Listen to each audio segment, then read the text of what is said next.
Aji Saka.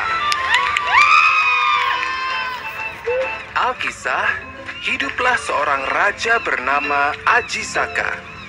Ia mempunyai dua orang abdi yang setia, yaitu Dora dan Sembada. Suatu hari, mereka bertiga melakukan perjalanan ke Tanah Jawa. Suatu perjalanan yang sangat jauh dan melelahkan.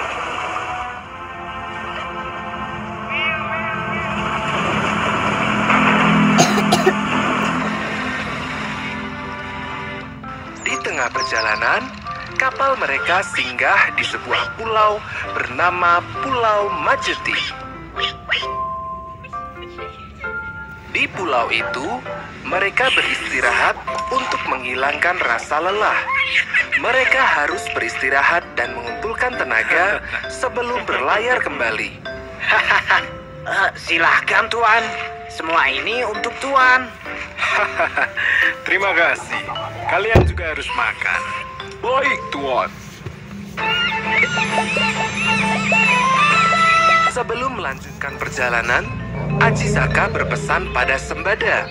Sembada, aku ingin kau tinggal di pulau ini. Baiklah, Tuan. Hamba akan tinggal di pulau ini. Namun, untuk apa saya tinggal di sini? Aku ingin kau untuk menyimpan benda pusakaku. Ini benda yang sangat penting buatku. Jagalah keris pusakaku ini.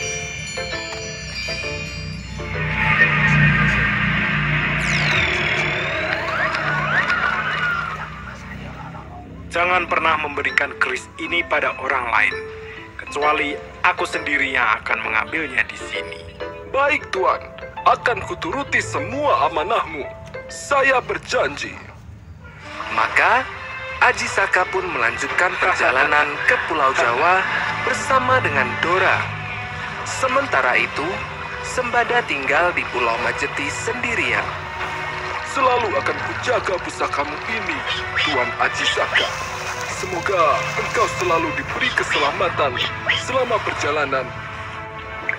Berhari-hari, mereka mengarungi lautan. Akhirnya, mereka pun tiba di Medang Kamulan, sebuah daerah di Tanah Jawa.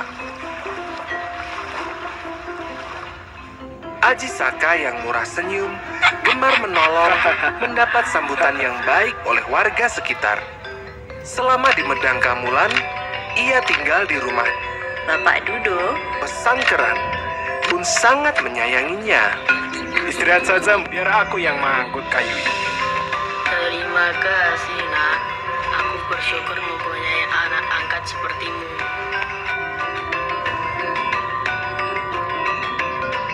Suatu hari, Bapak Dudo. tampak murung. Ada apa? Kenapa selalu murung? Tidak, Nang.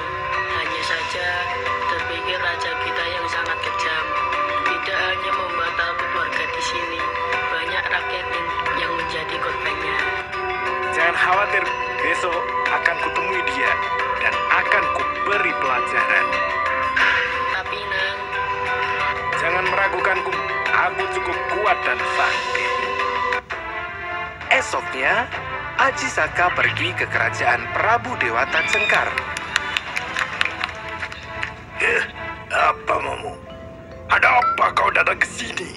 Ku minta Prabu tidak lagi mengganggu warga di desa. Sebagai gantinya, akan kuserahkan diriku padamu.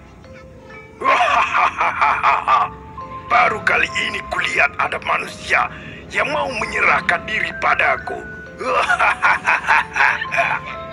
Jangan senang dulu. Aku punya satu syarat, yaitu aku minta tanah sepanjang kain yang kubawa, serta yang mengukurnya harus Anda sendiri.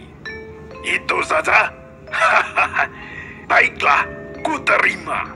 Prabu Dewata Cengkar lalu memulai membentangkan kain yang dibawa oleh Aji Saka. Oh, kain ini panjang sekali, seolah tak punya batas.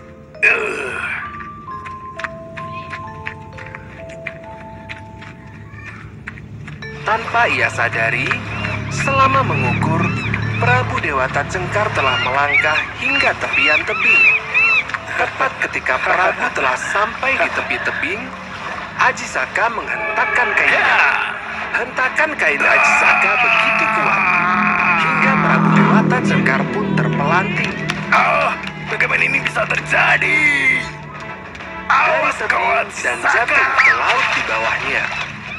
Hilangnya Prabu Dewata Cengkar membuat rakyat gembira. Mereka semua sepakat untuk menjadikan Aji Saka sebagai raja mereka, raja di Medang Kamulan. Suatu hari, Aji Saka teringat akan Sembada. Ia pun menyuruh Dora untuk menjemput ajudan setianya itu. Dora, jemputlah Sembada.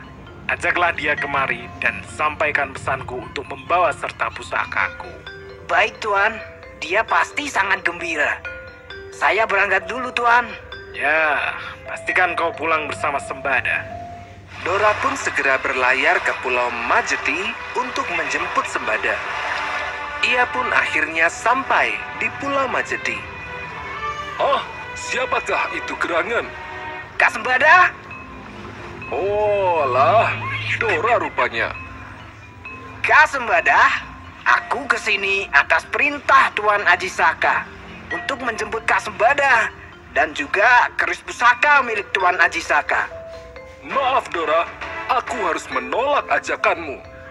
Tuan Aji Saka dulu bilang bahwa ia sendiri yang akan mengambil keris pusakanya. Tapi Kak Sembada, aku datang ke sini atas perintah Tuan Aji Saka. Aku juga diperintah Tuan Aji Saka untuk menjaga kerisnya hingga ia sendiri yang datang untuk mengambilnya. Mereka berdua terus berdebat. Mereka adalah abdi yang sangat setia dan patuh pada perintah rajanya. Masing-masing mempunyai tugas yang harus dipatuhi. Hingga akhirnya, pertarungan dua pendekar itu pun tak terhindarkan. Mereka berdua sama-sama kuat. Hingga akhirnya, mereka berdua gugur. Sementara itu, di Medang Kamulan, Kenapa mereka lama sekali? Jangan-jangan terjadi sesuatu. karena kedua abdinya tak kunjung pulang, Aji Saka sendiri yang menjemput mereka berdua ke Pulau Majeti. Betapa terkejutnya Aji Saka begitu mengetahui kedua ajudannya yang setia ternyata telah tewas. Sembada. Ia menyesal karena ia telah menimbulkan pertengkaran. Ia pun berdoa pada Tuhan, mohon ampun atas kesalahannya, dan meminta dosa kedua abdinya diampuni. Maafkan aku, Sembada. Aku memerintahmu untuk tetap menjaga pusaka hingga aku sendiri yang mengambilnya. Seharusnya aku tidak menyuruh Dora untuk menjemputmu, karena kau pasti tidak akan mau pergi hingga aku sendiri yang menjemputmu. Kau begitu patuh dan setia. Dora pun sama. Ia tidak akan pulang tanpa dirimu. Ia pun begitu patuh pada perintahku.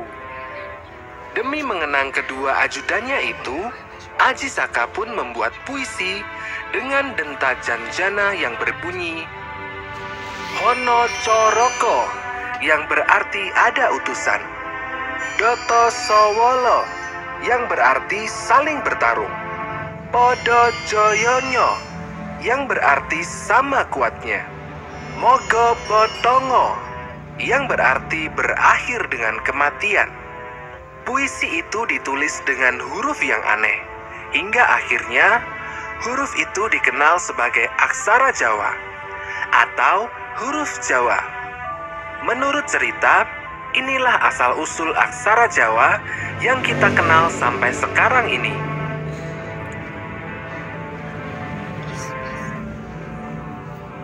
Pesan moral dari cerita ini adalah seorang pemimpin harus selalu ingat pada janji dan perintah yang pernah ia katakan.